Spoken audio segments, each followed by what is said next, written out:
नमस्कार, स्वागत है आपका मेरे चैनल पर।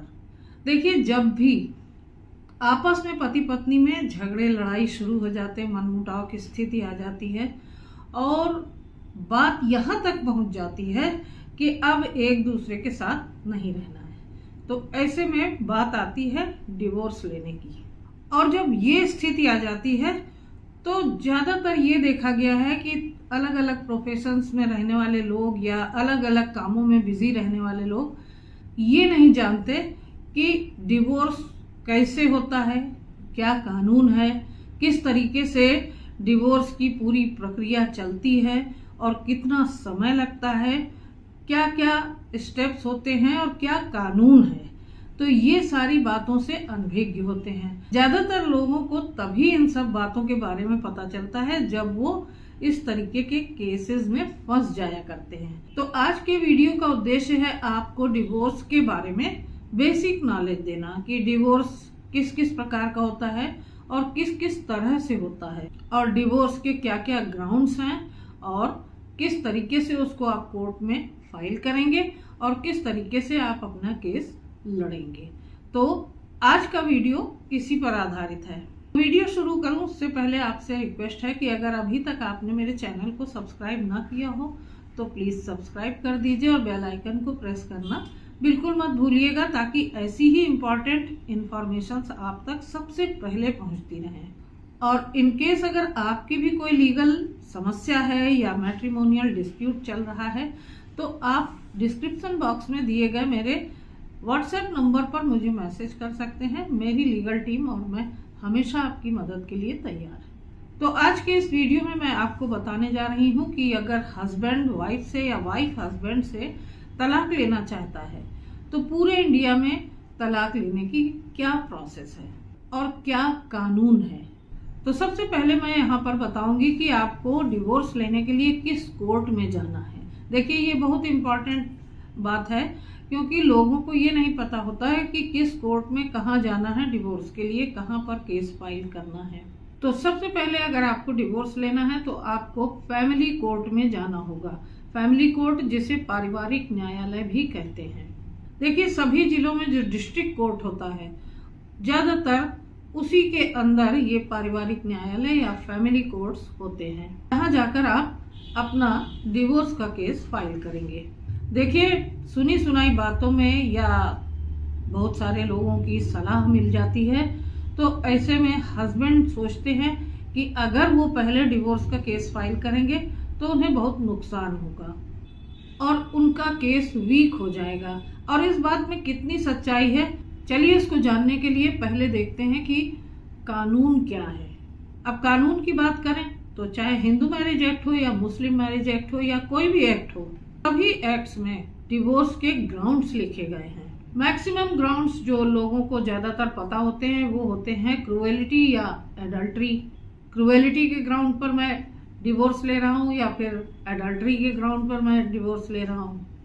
क्रूएलिटी का मतलब यहाँ पर है कि आप ऐसे रिश्तों में फंस चुके हैं जिसमें लगातार निरंतर आपकी पत्नी आपके साथ दुर्व्यवहार कर रही है, आपको मानसिक और शारीरिक रूप से निरंतर टॉर्चर कर रही है, तो वो क्रूएलिटी के अंतर्गत आता है। जैसे कि वाइफ कहती है कि मेरा पति जो है वो इम्पोर्टेंट है, या फिर आपको झूठे मुकदमों में फंसाने की धमकी दे रही है। आपकी वाइफ फोर्सफुली आपको आपके पेरेंट्स के साथ रहने नहीं दे रही है, आपको अलग घर बसाने के लिए बोल रही है और अलग घर बसा लिया है, ये भी क्रूएलिटी में कंसीडर किया जाता है।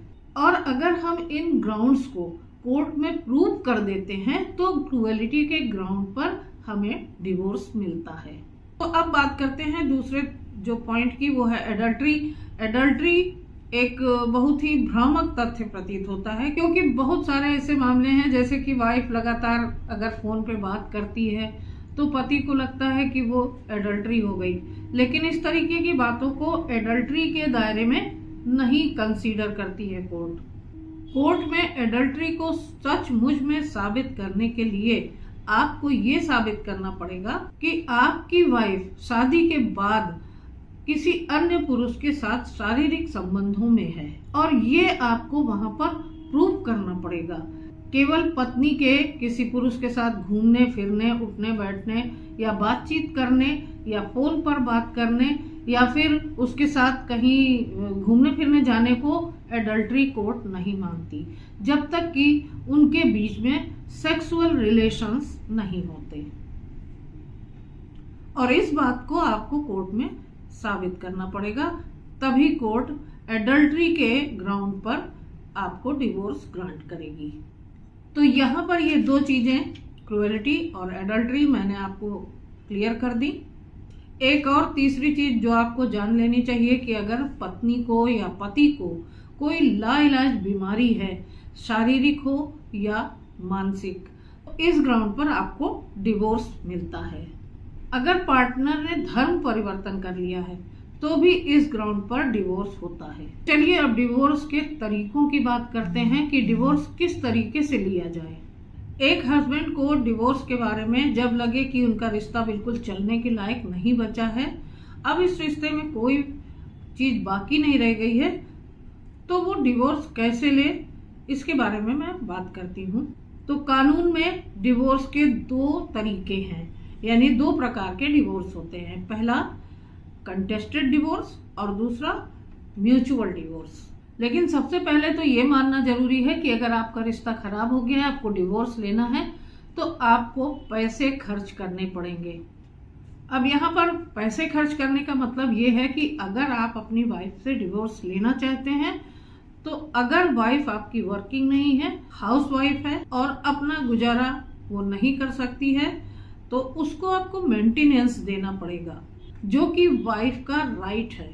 राइट मतलब कि अगर आप वाइफ को अलग कर रहे हैं और वो वर्किंग नहीं है, तो फिर आपको उसके गुजारे के लिए उसको धनराशि देनी पड़ेगी, यानी कि मेंटेनेंस देनी पड़ेगी, जो कि उसका राइट बनता है। और सबसे पहले डिवोर्स के केस में उसको मेंटेनेंस देने का ऑर्डर पास कर दिया जाता है। अगर आप मेंटेनेंस देकर वाइफ से डिवोर्स लेना चाहते हैं और वो वर्किंग नहीं है, उसका भरण पोषण करने के लिए आप मेंटेनेंस देकर उससे सेपरेट हो जाइए, इसमें हिचकना नहीं चाहिए। आमतौर पर क्या होता है कि जब कंटेस्टेड डिवोर्स होता है, यानी कि वाइफ डिवोर्स देना नहीं चाहती और हस्बैंड को डिवोर्स लेना ही लेना है वाइफ, तो ऐसे में हस्बैंड जो है वो ग्राउंड्स बनाते हैं कि ताकि उस आधार पे उनको डिवोर्स मिल सके पत्नी से, और वो किसी न किसी ग्राउंड के आधार पर कोर्ट में केस फाइल करते हैं डिवोर्स का। इसको बोलते हैं कंटेस्टेड डिवोर्स। तो आप समझ गए होंगे कि पति या पत्नी दोनों में से अगर एक डिवोर्स लेने के लिए तैयार नहीं है और दूसरा उससे डिवोर्स लेना ही चाहता है और वो कोर्ट में केस फाइल करता है डिवोर्स का, तो उसे कहते हैं कंटेस्टेड डिवोर्स। और कंटेस्टेड डिवोर्स के ग्राउंड्स होते हैं, जैसे कि पहले आपको मैंने अभी बताया।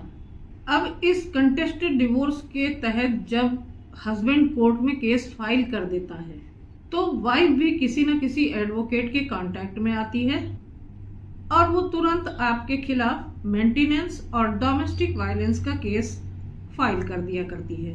और आपने जो केस किया है वो डिवोर्स का केस फाइल किया है।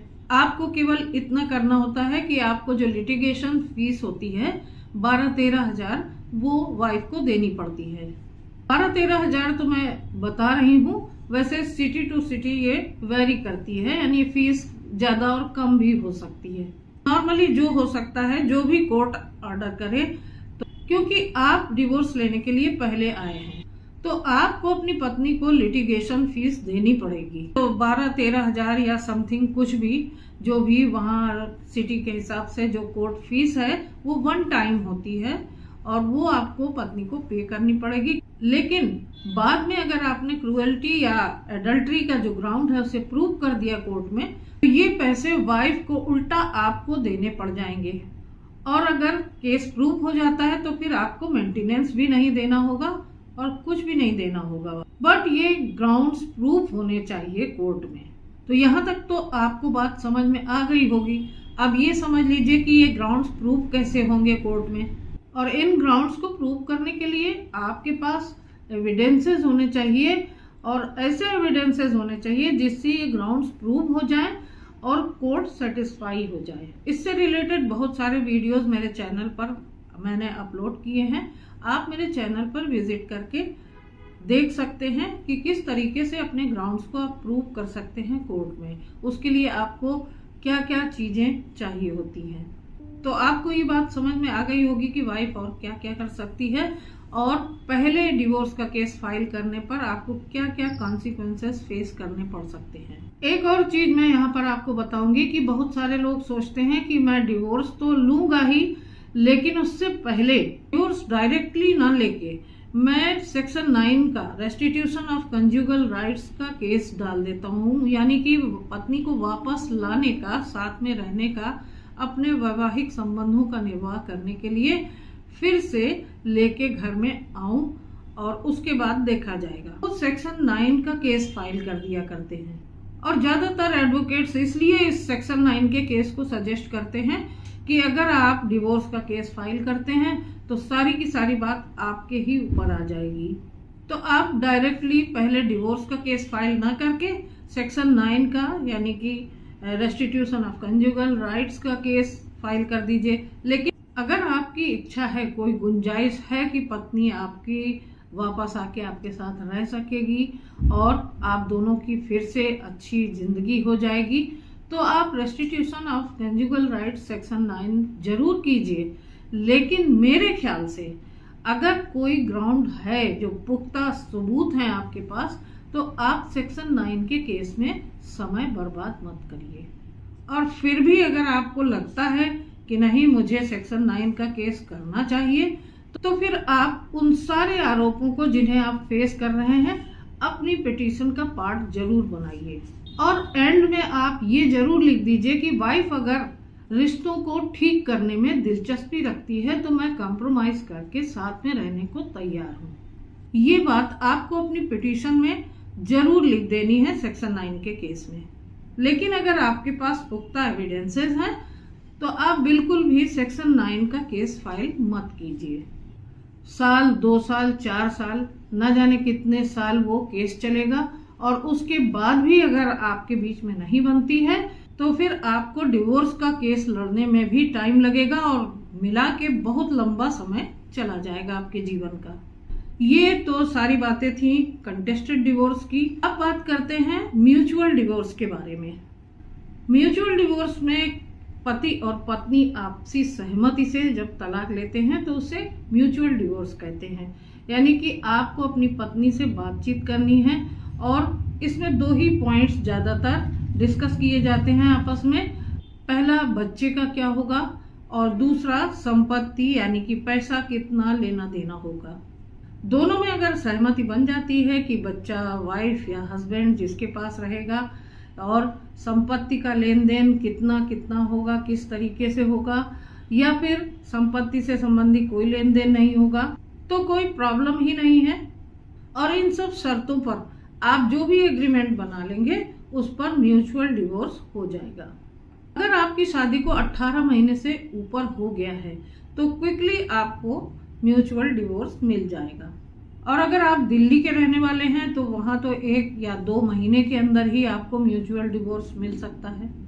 तो उम्मीद करती हूँ कि आपको हस्बैंड के पर्सपेक्टिव से सब समझ में आ गया होगा कि आपको अगर पहले डिवोर्स लेना है तो आपको क्या क्या करना होगा और कैसे आपका डिवोर्स होगा। और अगर डिवोर्स को लेकर अभी भी आपके मन में कोई क्वेरी हो तो आप मेरे व्हाट्सएप नंबर पर मैसेज करके मुझसे संपर्क कर सकते हैं। तो आशा करती हूँ कि आज के इस वीडियो के माध्यम से आपको अच्छी तरीके से समझ में आ गया होगा कि भारत में डिवोर्स का क्या कानून है और किस किस तरीके से आप डिवोर्स ले सकते हैं और किस तरीके से आपको पिटीशन फाइल करने से लगाकर अपने ग्राउंड को प्रूव करने और केस जीतने तक क्या क्या करना है। ये सारी प्रोसेस मैंने इस वीडियो में आपको बताई। वीडियो अगर पसंद आया तो लाइक और शेयर करना बिल्कुल मत भूलिएगा। और जो नए नए लोग हैं, जो परेशान हैं, उनको जानकारी नहीं है इसके बारे में कि डिवोर्स की प्रोसेस क्या होती है, किस तरीके से क्या होता है, तो उनके लिए ये वीडियो बहुत ही काम का होगा। तो वीडियो को ज़्यादा से ज़्यादा शेयर कर दीजिएगा। तो फिर मिलती हूँ अगले वीडियो में एक नई इन्फॉर्मेशन के साथ, एक नए टॉपिक के साथ। तब तक के लिए अपना ख्याल रखिएगा। आप सभी को नमस्कार।